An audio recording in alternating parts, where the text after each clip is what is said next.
All right, I don't know what this is gonna be. This would be it's probably gonna be a complete disaster.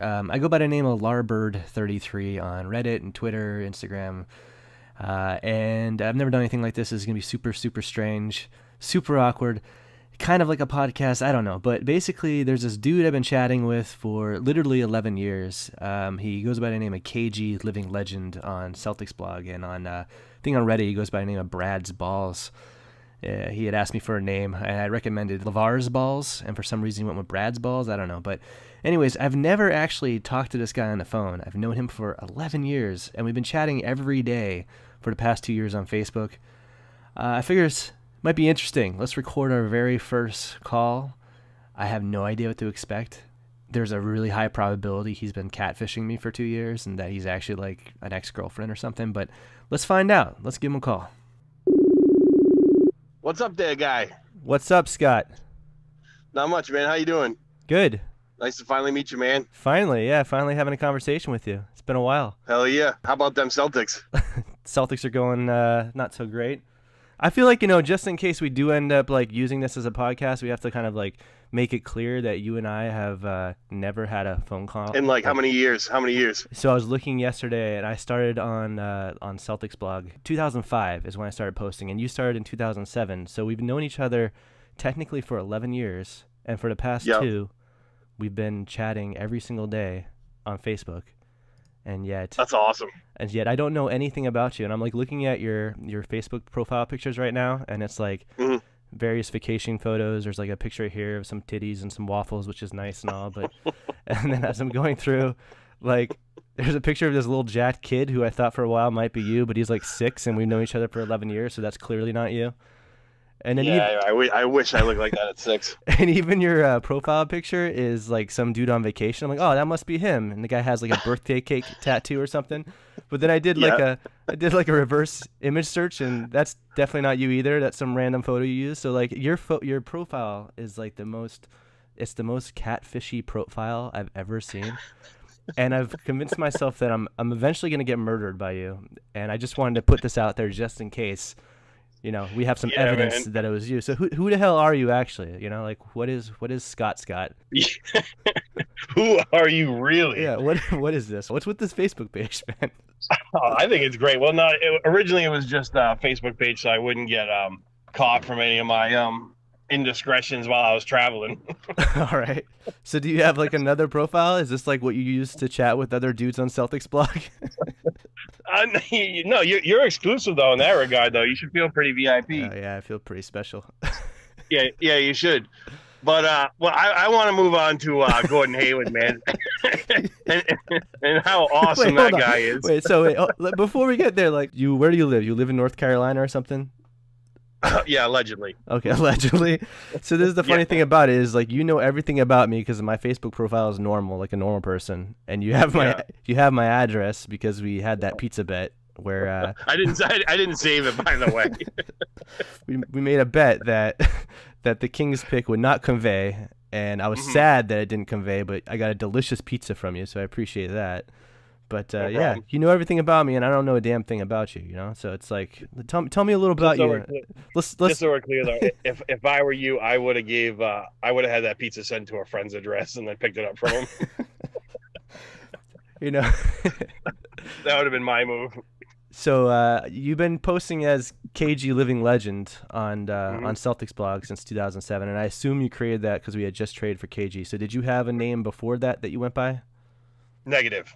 So that was it. You were just like, I'm in on the Celtics. We got KG, and I'm gonna start posting about. Yeah, I'd been shadowing that site for a while, but it's just like that obviously that moment got me so fired up. It's like, you know what? I'm creating a profile. And between the two of us, we have I think like 30,000 posts, which is sick. That's like a problem. We both have a real sickness for the Celtics. Yeah, I just hit 7,000 in how many years did you say roughly? 11.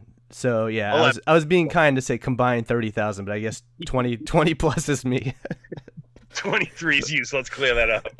And each one was like a novel length. I want to be able to sort by words used because I'm pretty sure I'd be like right at the top. Right.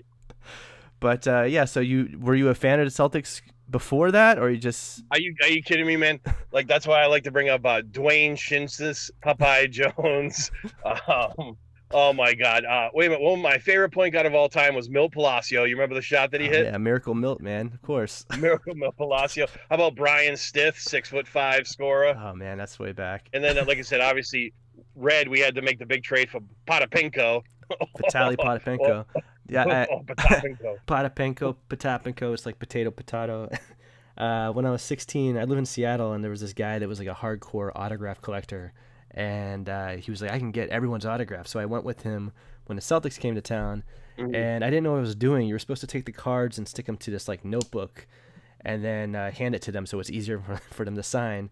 I was just a kid. I wasn't like these autograph hounds, so I just like stuck a bunch of cards on this notebook, and I handed it to this 7-foot giant Potapenko, and he just signed all the cards. So I ended up getting like he signed like a Ricky Davis card and a Walter McCarty card, and then just looked at me and was like, sorry. So if you ever want an autographed Ricky Davis card by Potapenko, I think I got a couple of them. Awesome. Do you have a Dwayne Shinsis card? I don't have a Dwayne Shinsis card. How about Jerome Oiso? I was actually just thinking about Jerome Oiso the other day. So, we traded Jerome Oiso essentially for what became Kendrick Perkins, the pick that became Kendrick Perkins. Then we traded Perk for Jeff Green, and then we traded Jeff Green for the this Memphis pick that's like in the mix right now. So, Oiso is secretly like one of the best assets we've like ever had. Wow, Moiso, huh? Moiso, yeah. Yeah, well, it wasn't the greatest asset when we drafted him, that's for sure. It's true, but Danny got something for it, so it's still in play. Dealing Danny. And here's what I remember after he drafted Kelly Olynyk. Now, remember he told us that he wasn't going to be a star. He's going to be a nice role player coming off the bench that can shoot, pass, rebound, do a lot of different things. You remember his description? Yeah. Yeah, of Kelly Olynyk. And I was just talking about this with my other friend, and it's like, that's fantastic. And we know that you scouted the Greek Freak in Europe. Like, I was kind of a little excited when he got on the plane. And obviously, if you're going to give a description of the Greek Freak, it's like, a boom or bust pick. But his upside is pretty incredible. Yeah, we kind of blew it on that one. Yeah, it's definitely better than Kelly Olynyk coming off the bench. So, moral of the story is, even if you draft in the middle of the first round, you're really supposed to swing for the fences, Danny. So would you are you worried about these picks then that we have? Like we have the Kings pick and we have the Grizzlies pick. Or are you kind of cool with them ending up in the middle of the first because of that? Like take a crack on some kind of. I'm worried about I'm worried about everything right now. This is definitely not a comfortable time to be a Celtics fan. Like like last year, Gordon Hayward goes down, and the team manages to rally around that. There's probably people that think he's overpaid, and Brown and Tatum probably think that they're just about as good as him anyway. But so the team rallies around it. So I don't know. Now is he back, and the realization that this is it? This is what we got. This is our $30 million guy. Him and Horford. And yeah. So like I said, this is who we are now. Like we don't have a whole lot of upside unless we trade for Davis. I know it's weird because I mean last year I felt like that playoff run we went on was pretty improbable. Like nobody really expected them to go as far as they did. I think most people probably thought that the Bucks were going to eliminate us, and yet we beat them in 7 games, and then just Philly came in. I feel like they came in super unprepared, and we just made a fool out of them. And so now the expectations are like through the roof. So people are like, Tatum's going to be a star, and Brown's going to be a star, and then you have Horford coming back, of course, and then Kyrie and Hayward were supposed to just take it to another level, but I feel like that hasn't happened. Instead, it's just like Terry Rozier's production last season in the playoffs was amazing, and Kyrie's probably giving you 110, 120% of that, which is great. But then Hayward has been anything but an all-star, and the rest of the guys, other than Tatum, I feel like Tatum is still improving, but other than him, like everyone's regressed. So now you have a team that's just like it's not overachieving anymore, and now we're struggling quite a bit, it seems. Hayward's making $30 million a year. Like, what is he playing? What is he playing like? What would you give him? Like $8 million, maybe? I mean, right now, yeah. I mean, yeah, he's a bench player right now. I mean, he's making an impact, I feel like, but he's obviously doesn't got the shooting. It still hasn't come around. His explosiveness still obviously isn't there. Yeah, man. Yeah.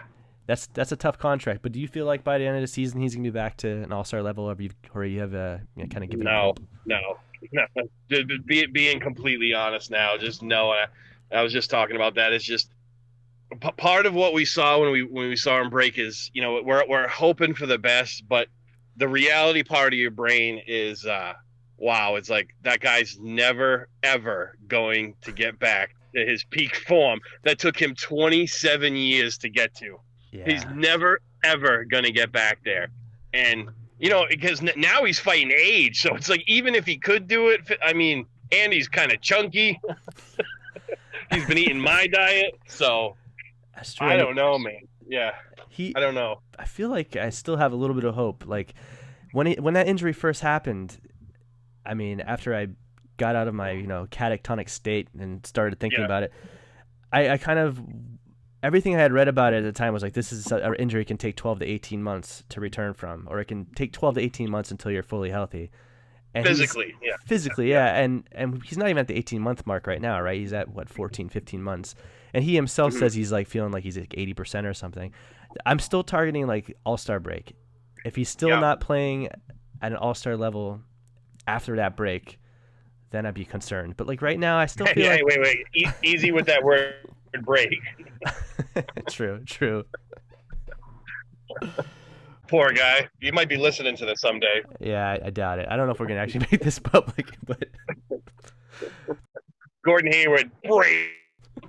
I felt partially responsible because I felt like I had jinxed him. We had talked about it before the season started. I was like, how would you feel if Kyrie or Tatum... Jinx him. You did jinx him, for the record. It's all your fault. It is. Like I said to you, I was like, how would you feel if Kyrie on opening night had a season-ending injury? And you're like, shut the fuck up. I'm like, well... Yeah, I was not happy about it. And then like a day before it happened, I said, it's like suddenly had a revelation. Like, what if it's Hayward? And I actually said, what if he ends up like Grant Hill and he gets injured opening night, and then it ended up happening? Well, I'll tell you what, the only silver lining I'll give you to that whole explanation is that Grant Hill actually did go on to have a nice old man career. He did, but it was past the point that he was playing on Orlando, so maybe... When he was a top 5 player in the league, no doubt about it. It was like when he was on the Suns, so maybe in like 5 or 6 years, Hayward ends up playing on some random team and is like a solid starter bench player, but right now it's tough. Yeah, he'll end up going to the Lakers and kick ass till he's 37 over there. Probably. Right. I haven't given up hope that though. It's still early. I mean, you see progress. Obviously, he had that one game where he had 30 points and everything, and there's another recent one where he had 19. He's just he's up and down. His shot's not quite there yet, and he's obviously tentative. But I feel like end of the season, mid to end of the season, it could be a totally different team. I just haven't. Yeah. I haven't fully given up yet. But that said, like, totally not. It's still really, really early. 30-something games in. I mean, it's just not looking good. That's all. It's just really not looking good. Realistically, like, what is your expectation? Like, where do you think this team at the end of the year? Do you expect them to still get out of the East? Are you at the point where like I don't even think they'll make the conference finals? Like, where do you think they're going to be? Well, here's the other part of the fears. We're talking about the NBA East just being shut down seemingly for years. Just people not even trying. People just conceding that LeBron's going to the finals. What's the point of it all? What's the point of trying to get the number 2 seed in the East? Or you watch what happened when the Celtics got the number 1 seed with Isaiah Thomas, then got shellacked by 5 points in the playoffs. So now all of a sudden everybody is unleashed in the East, and I can't believe how much the East has improved. And teams like Milwaukee are coming for blood now. And I don't know, man. The Celtics are lucky to be top 4 in the East right now. So, I mean... I kind of agree with you. Yeah, I mean, the Bucks game, I think I had tweeted out or something like this, and I said that they're kind of what we expected we would be. So they have an MVP player, obviously. Except he's 7 feet. Yeah, except he's 7 feet. He's a superstar, and then he's surrounded by like all this elite shooting, and I thought that's what we would have. I thought we would have Kyrie playing it at an MVP level, and then you'd have everyone else in the starting lineup. I realistically thought before the season we'd have everyone shooting above 40% from 3 or somewhere around there. Like we saw Brown do it last season. Tatum obviously did it last season. Yeah. And then you add into the mix. Tatum leading the league, yeah. Yeah, and then you add into the mix Hayward, who has always been right around there, 40% 3-point shooting. I thought that's what we would be. And now the Bucks basically have that. So they have Brogdon, who's shooting 46% from 3. They have Middleton, who's shooting about 40% from 3. The addition of Brook Lopez, that guy is shooting like 37% for three. That's kind of a underrated addition, I feel like, for them. And then Bledsoe is Bledsoe, but that guy still shoots about 35% from three. And they just added George Hill, who shot 46% from three last year. Like, all those guys, they can shoot.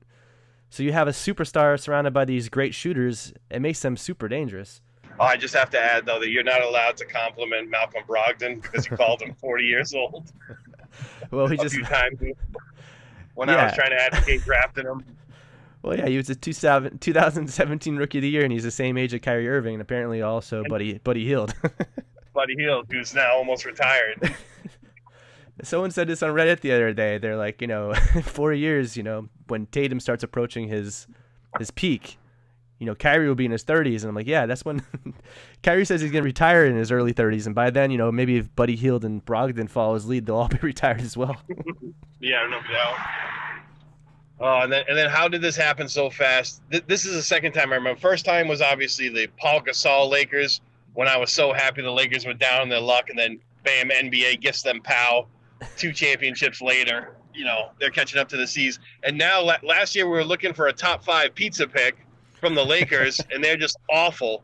And this year, 1 year later, they got LeBron James. They're better than the Celtics right now, and they're looking to get Anthony Davis, close the deal, and basically steal Anthony Davis from us, who we're probably the number 2 suitor. That's scary. I mean, there's a lot of buzz about that right now, and it feels like there's articles today that says that they're going to try to do it this season. Like, we're just trying to hope that we can get to the summer without that happening, but the stars seem to be aligning. It says that LeBron and Davis got dinner last night.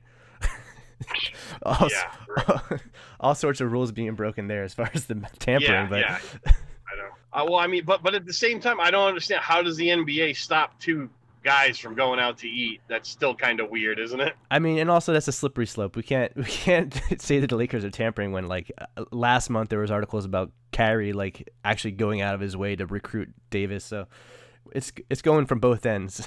I think our only hope is that, like, I think the Pelicans would be, well, there's 2 things. They could either be very, very stupid to try to trade Davis right now for a number of reasons. Obviously he's a superstar, but also, like, by the summer, the offer from Boston is going to be substantial. Like, we could, especially if we fail this season and we don't go as far as we hope we can go, the offer from Boston could include, Jayson Tatum, which makes me sad to think about. So trading him right now is ridiculous. But on the other hand, if you wanted to trade Davis, you're going to get max return for him when he's got 1.5 years left on his deal, as opposed to when he's an expiring contract. So I really hope that doesn't happen. Oh, I want to say one more thing with Tatum is Tatum went from just a few months ago to being completely, unbelievably super untouchable to being Jerry Sandusky touchable. You can touch the shit out of Tatum now. Really? If we're getting Anthony Davis, you can touch him all you want. I don't know, man. I haven't accepted that yet. I feel like Tatum is a superstar prospect. And come on, for Anthony Davis, if you're talking about preventing him from going to the Lakers and teaming up with the Queen over there, I mean, come on, you're not going to get rid of Tatum. Bill Simmons just did his trade value column, and he had Tatum 9th, and I agree with it. Everyone on Twitter was freaking out that he overrated Tatum, but I agree that he's the 9th most valuable player in the league. All right, well, who's the top 8? We got Giannis, LeBron, Davis. Let's see. Trade what else? Value. I'm going to pull it up right now. He got a lot of flack for this. Yeah, so he has Giannis, he has Davis, Steph Curry, LeBron, top 4. And then number 5, he has Luka. Wow, that's crazy. But the thing you got to understand about trade value is that it's, and this is why everyone on Twitter and stuff, they're freaking out about it, because they just see, oh, this is a ranking of the top 10 players, but it's taking into consideration, it's trade value. It has to take into consideration contracts. So he has like at number 12. Yeah, I know. He's making nothing right now for the next 4 years. Yeah, so he has Durant 10 and Leonard 12 because they're on the final year of their deal. So like trading for them right now would be stupid because they're just going to leave. So he has Luka at number 5, Embiid 6, 7, you got the Joker, and 8 is Ben Simmons, and 9 is Tatum. And I agree with that list. I actually think that makes sense. Like, yeah, it's pretty good. Sorry, if anything, Luka is just a little bit overblown there. I mean, I know he's looking fantastic, but I think I'd still rather have Simmons and Tatum over Luka. You take Simmons over Luka? Really? Well, I mean, I don't know. I mean, you know, you got to take a close look at it. But Well, yeah, you said Luka can just shoot the crap out of it, and he can pass, and he's huge. So okay, yeah, he can shoot it. He can shoot it way better than Ben. I can see it. But Tatum, you take Luka over Tatum? Well, they have Luka over Tatum. Yeah, I think you probably have to take Luka over Tatum right now. He's 19 years old and he's putting up ridiculous numbers. But like, the other thing about that is you have to consider role. You have to consider role. You have to consider minutes, the amount of touches, team.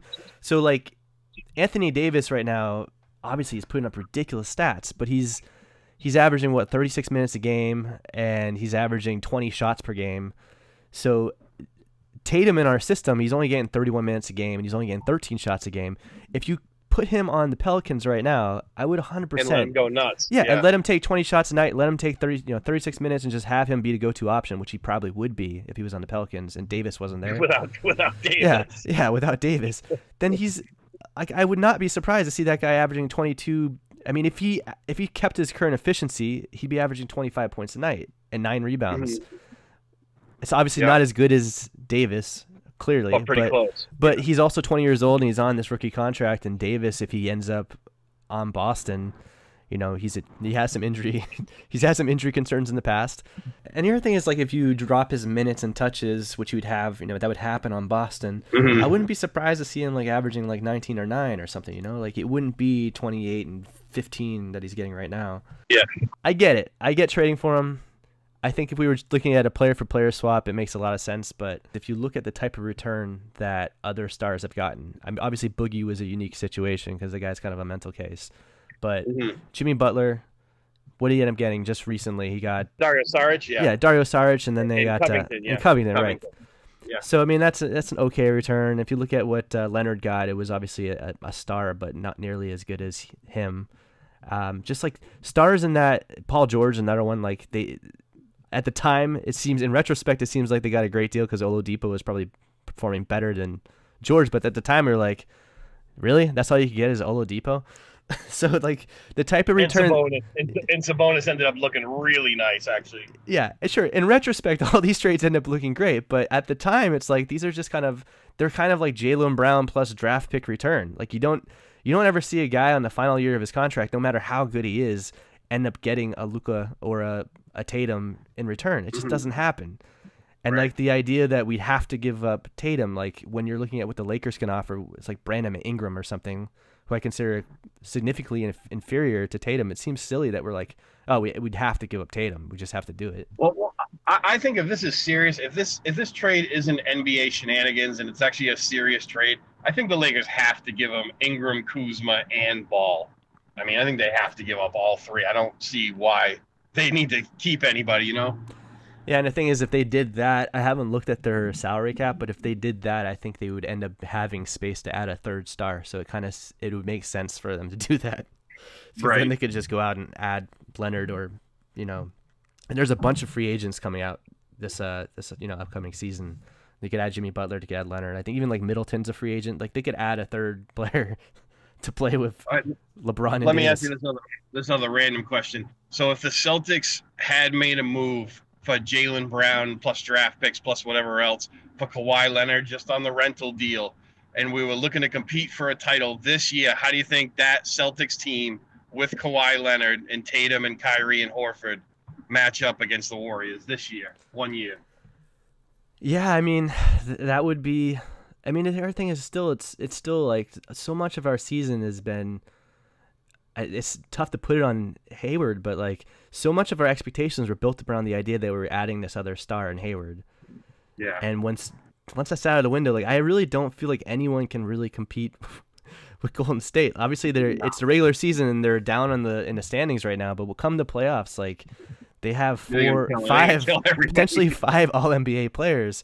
So to do that trade when you don't know if Leonard's going to stay, and even now they're coming out and there's articles saying that Leonard's potentially still going to leave the Raptors and wants to go to the Lakers or the Clippers. Yeah. Like that's a really risky deal for just going for it in a season where you probably aren't going to win a championship anyways. Like probably that would help us get out of the East for sure, but still probably not. And it would have been more fun this year than watching Gordon Hayward's hobbled ass. Yeah. And the other thing about that is, like, I know that Kyrie has since come out and said that he's definitely staying in Boston, and whether or not that's true, I don't know. But at the time that Leonard was available, he hadn't made that,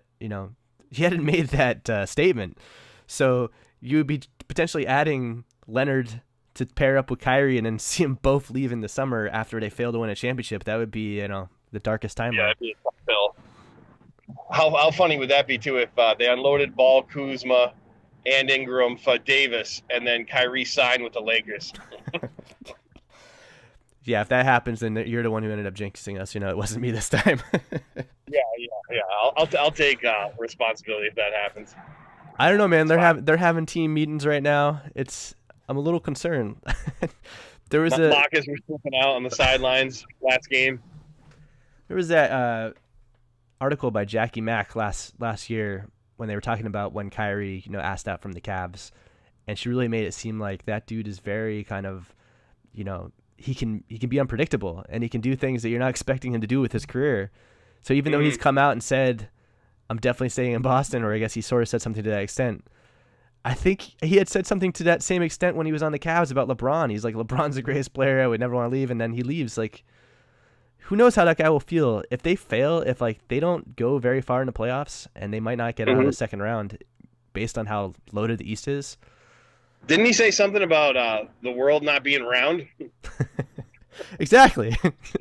How can you trust someone when they, he's obviously he thinks outside the box. Tough to gauge guys like him and Curry.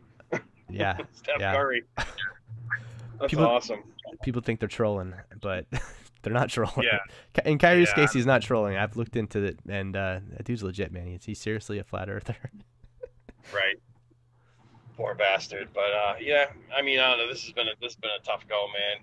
Gordon Hayward, man. Oh, and that's the other thing. Is it worth throwing a first or even maybe 2 picks on Gordon Hayward to dump his ass?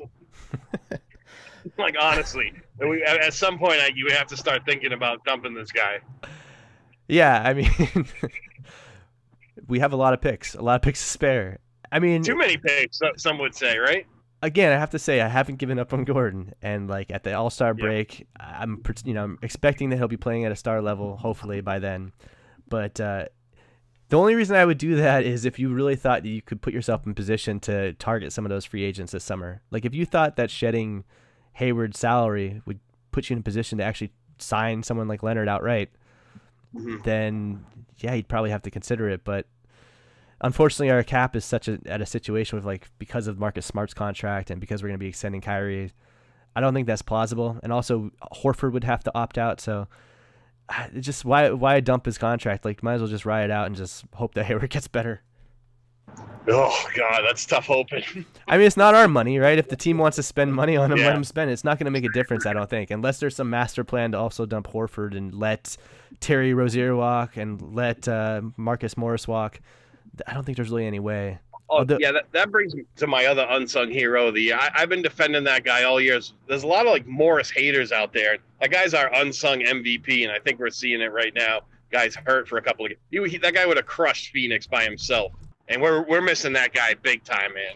Yeah, I mean, you have to take that in consideration. Like last game, not only is Hayward not quite 100%, and not only are having some chemistry issues, but obviously Morris missed the game. Horford's not in the game. Like, people forget about Horford. He's pretty key to everything we do. He raises the efficiency of everyone on our team when he's out there. So that was pretty big. Not to mention we have no big guys. Well, we've got and that's the other glaring we have the Time Lord. Yeah, we have no big men, and when Horford's out of the game, we're literally relying on the Time Lord. And I mean, nobody loves the Time Lord more than I do, but that's asking a lot of the kid. I was very skeptical. Obviously, you were the one who was trying to tell me about him for months, and I was like, "Come on, he's a late first. He's sounds like Ante Zizic." I was like, he's gonna end up being a great addition to our G League team, and you just kept pushing me on it. Now I'm obviously on board. Starting to come around. I've made some stupid Time Lord videos myself. I'm in on it. But yeah, Morris is averaging 15 points with 49% shooting and 42% from three. He's having a career year. It's kind of outstanding, but is it sustainable? It's well, he's a contract year. It's You know how that goes. What do you want to see happen with him? Do you want to see us? You know, it's a weird situation because we could just keep him. Obviously, he's our starter right now. Or if you could get a late first for him before the trade deadline, would you do that? It's all about how much money he wants. I'm all for bringing him back on a fair deal, but if you know he might have just priced himself out of the Celtics. So if that's the case, then obviously we'll take the first for him. What do you think a fair contract is for him in the summer? Fair from my perspective or his? From your perspective, what do you think is fair for the Celtics to pay? Jesus, we just gave the other Marcus that's never made a basket in his life $12 million a year. So I would say he's got to be 15. 15. I would say he's got to be 15 range and up. And how much more would you give Marcus Morris if we could also get Markieff to come on for the veteran minimum because they share a bank account? Oh yeah, they can share the max. You can. I mean, that's plausible, right? That seems like something that Danny Ainge would totally do. He would extend Marcus Morris for $30 million a year, and then Markieff would come on a wink vet minimum deal because they just share a bank account. They're weird like that. I'll tell you what, it's better than paying Gordon Hayward $30 million. Oh, man. Sorry. I'll tell you that. Oh man, I mean, I hope the guy buys all the video games that were ever invented, but no, it's just out of hand. Like seriously, at what point do you have to give some money back? And Hayward's a man of the people. I like him. You know, he can have a Twitch stream. He can also hit some jumpers. He's great, man. I just want him to start playing better. You know, I still think that it can happen, but yeah, man, it sucks. It sucks right now. And don't you think there should be like some sort of provision where, okay, if we're like 2-3 million away from signing a player, like we should be able to go to Gordon and be like, hey, Gordon, you know, like what do you think for a Christmas gift? 3 million. I mean, come on, you know, you don't deserve it. They should be able to willingly just say, hey, you know what, I've robbed 30 billion of you last year, and probably and basically, this year. And I'm like I said, I've earned about 3 million so far this year. For the greater good, him and Horford should both, you know, have their salaries knocked down to 20 million, and then you know, we can sign someone else. It'd be great. Oh man, isn't that the truth? No. But let him make his money. It's fine. He's a likable guy. I feel real bad for him. And how about if your back's up against the wall and it looks like the Lakers are gonna land Davis this year? Is there any way, if you're Danny, are you willing to throw Kyrie's name in the hat for Davis? Yeah, I mean, yeah, that's. We thought of that, but I think we talked about that at one point via our many chats. But the thing is, the Pelicans aren't going to be able to keep Kyrie, so that's probably not something that's even remotely possible. If the Pelicans could, you know, if they could get Kyrie to agree to take some kind of contract, then maybe. But at that point, that's pretty much out, I think. What if he gives you the Boston word that I'm definitely going to resign, guys, no doubt? Davis? Yeah, no, Kyrie. Okay. Like he'll give you the word, like, oh yeah, I love New Orleans. It's a party town. Yeah, right. Yeah, it's awesome. Sure. Brad Pitt, and Jennifer Aniston loved it. Why wouldn't I? So all we have to do is get Kyrie to lie to the Pelicans and say he'll resign there. Then we have to salary dump Hayward. And then we have to attach a couple picks to him. Let Morris and Rozier walk. Have Horford opt out and salary dump Marcus Smart as well. And then we'll have Davis, and then Kyrie will sign on us and screw over the Pelicans. And then we'll have max space to add Leonard as well, and we'll be all set. You know, we'll be chilling with Tatum and Brown still on board. Yeah, Rozier is probably the biggest must trade on the team, I would say. I mean, I'm like praying for a deal at the deadline there. So I had this idea that I posted on Reddit and people hated it, but a guy by the name of Tatum Better Than Fultz, that's what he goes by. He messaged me and he asked me. He said, "Can you think of a way to get Bradley Beal?" Because I had mentioned this in a thread a month ago. I said it would be interesting to trade for Bradley Beal. For one thing, I think it could totally consolidate our assets. But another thing is you could potentially flip Bradley Beal with our picks for Davis this summer. And it might be a way of getting Davis without giving up Tatum. So the idea I had, I just want to kind of run it by you and tell me like if you think this is plausible. Bradley Beal makes $25 million. So in return, we could offer up Marcus Morris. Obviously, we talked about him. He might be expendable anyways. Baines, who's hurt, he makes $5 million. I like Baines, but he's another guy who I think has ability to opt out at the end of the year, so he's probably not in our long-term plans. It'd be tough to let go of Big Dick. Yeah. And then Jaylen Brown, who I think everyone on Reddit is obsessed with him. So as soon as you mention him, they freak out. But Michael Jordan, but Brown, you have to give up something. To get something, you have to give up something. So Brown's our main piece that we'd be giving up, and then we'd also give up Rozier and Yabu. So in total, those 5 players make $21 million. You could trade those 5 for Beal. The problem is the Wizards probably can't take on all those players, but you could loop in a 3rd or 4th team. You could end up moving Rozier and Yabu to the Suns or something, and they could take back Josh Jackson or something. But the key pieces would be for Bradley Beal, Morris, Baines, Brown, Rozier, and Yabu. And that, technically works on the trade machine. So the opinions on that ranged wildly. Right off the bat, people were like, well, that's obviously way too much to give up the Beal. Or there was a couple people who were like, obviously that's way too little. They're not going to take that shit for Bradley Beal. Put me on that side. Okay. All right. So, again, this is on the premise based on the Wizards are a disaster right now, and they had said that Beal was available. Great. You wanted to Rozier, Big Dick, Yabu Smelly, and Morris for fucking an awesome player like Bradley Beal. Like, yeah, I'm in, man. and yet on Reddit, it was like 95% saying you're insane. Why would we give up those guys for Beal? That's going to ruin our depth. Oh, I can't stand talking trades with Celtic homers sometimes. Well, let's say we could do that, and let's say we had to throw open a first or something. That would leave us with, our starting lineup would be Kyrie Irving and Bradley Beal as a backcourt. They're both 25-year-old all-stars. Fucking awesome backcourt in the league, yeah. In the short term, you'd still have Tatum as our small forward. You'd still have Horford as our power forward, and then maybe you start Tice, who's been pretty solid. And then long term, people are hoping that Time Lord ends up being good enough to slot into our starting lineup, which, that could happen. Maybe you have Horford at power forward. That's a solid starting lineup, and you would still have Marcus Smart. You would still have, obviously off the bench, you'd have Gordon Hayward. Can't forget about him. He'd still be there. Yes, you can. You'd have Semi, who played great last night, and maybe with our larger role, maybe that guy is like one of our big time stoppers we can go to. And then you have a guy like Brad. That leads me to a side possibility. We have to check the dates of when the movie's made, but talking about the possibility of Semi being named after Prince Hakeem's best friend in Coming to America. Let me make a note to look that up. Yeah. I just want to check the time frame. But so, in other words, you're on board with the idea of having Kyrie, Beal, Tatum, yes. Tice, and Horford with a backup of Smart, Hayward, and Semi. That's a solid 8-man rotation right there, right? The idea was then... Especially considering what I'm looking at, this 11-man rotation that's supposed to be so great. It's terrible.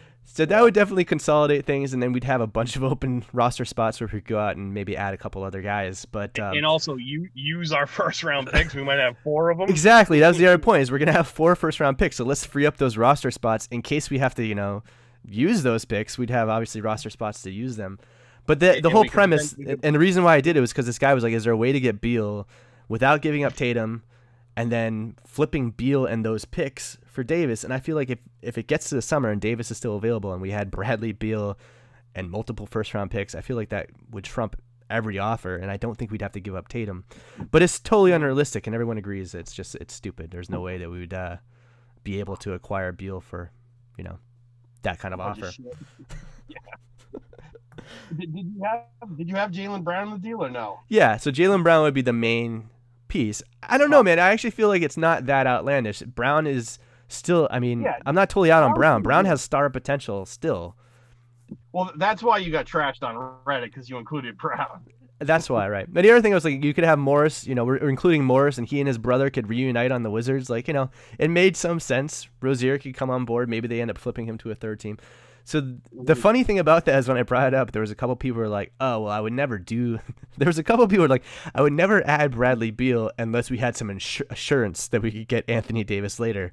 They were out on the idea of just adding Bradley Beal as is. They're like, oh, no way I can add Beal unless it means we're definitely going to get Davis. No way I want to just add a top 5 shooting guard when the Celtics don't have a shooting guard, just in case you guys don't understand that. We don't have a shooting guard, man. It's crazy. And by the way, Bradley Beal is younger than Buddy Hield. Yeah, by 6 years. Just found it out. Ever since Hield came out and said he's 26, Bradley Beal is younger than this young rising star, Buddy Hield. And yet, that's outlandish. Why would we possibly trade Jaylen Brown for him? That's ridiculous. If we're not going to get Davis and LeBron. Right. I want to be able to finish off this team. Oh, that's classic, man. Well, I think we had a pretty successful first call up. What do you think? Yeah, man. Pretty nervous. Like I said, it's like I used to do a bunch of online dating on like Match.com and OkCupid. It was pre, Tinder, and you would chat with someone for you'd chat with them for a couple of weeks, and then you finally get that phone call, and if you got to that point, it was like, wow, this is a totally different person than I thought. And then if you actually ended up meeting them in person, it was like, holy shit, I could have learned more about this person in 5 minutes in person than I could have in months of chatting. And yet I broke that rule with you, where we've been chatting for 11 years and we never actually called each other. Yeah, but the difference is you knew I was the one. You're the one. Well, we do have an agreement that assuming that we're going to keep those 4 draft picks and Time Lord will still be on the team, that we're going to have to go to Vegas for Summer League this year and meet up. And that's probably, no doubt. That's probably when you're going to murder me and I'll realize that Scott is not a real person. It means kill. Kill. All right, man. It was good chatting with you. Right, man. Yeah, let's talk again some other time. All right, later, lab bird. See you, man. Bye. All right, peace. All right, so that was a podcast or something. I don't know what that was, but anyways, I was gonna look up this Coming to America thing. Coming to America came out in 1988 and starred Arsenio Hall as Semi, spelled a little bit different. Let's take a look at Semi Ojeleye. And born in 1994. All right, that's plausible. A couple years after the movie came out. And let's see. All right, his parents from Nigeria. So let's just assume that was very racist of Scott and forget about it. All right, so I guess like and subscribe to this channel, and maybe I'll do some more of these kind of stranger podcasts. You can also follow me on Instagram and Twitter. I go by Larbird33. I have like 5 followers. So cool. Bye.